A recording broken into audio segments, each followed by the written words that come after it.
These are the judges who have played the prime role in shaping the face of the judiciary. The minds behind some of the best and the worst rulings ever made by the courts. Each one of them has had his share of ups and downs as a judge, and so it's time for the measure of accountability. Our task has been to vet the suitability of approximately 58 judges, who include 9 judges of the Court of Appeal. The Judges and Magistrates Vetting Board will on Wednesday announce the names of those who will be leaving and those who will stay in.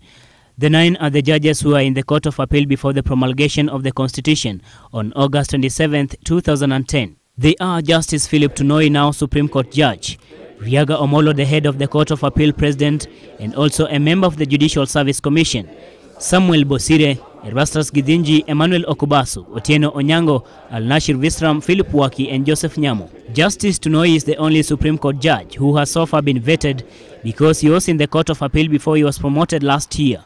Justice Omolo and Justice Bosire have spent their entire career serving in the judiciary, having joined as magistrates and rising through the ranks. It is that career profile that could end unceremoniously or get a new lease of life. When it comes to allegations of corruption, it should be realized by the public that it would depend very much on the evidence that is presented to the board. And the board cannot act on public perception of a particular judge being corrupt or a particular judge not being corrupt, because that would have to be based entirely on the evidence before us.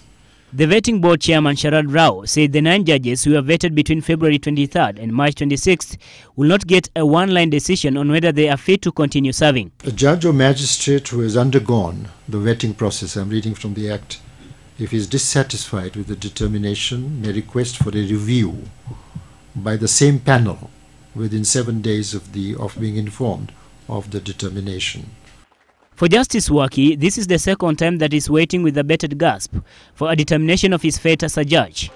The first attempt to remove him from the judiciary in 2003 flopped when he faced a tribunal set up to investigate corruption allegations against him. The tribunal cleared him of all the allegations and he was reinstated. Waki became a household name after he chaired a commission that investigated the 2007-2008 post-election violence. Then a commission identified several suspects, among them the 4 now facing charges at the International Criminal Court at The Hague.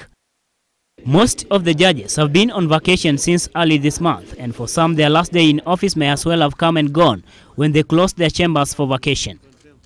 The verdict that will stream from this lofty building is no doubt going to change the career profile of some, if not all, of the 9 judges, and equally granting a new lease of life to some of the careers of the members of the bench. Samuel Tawish, GBS News.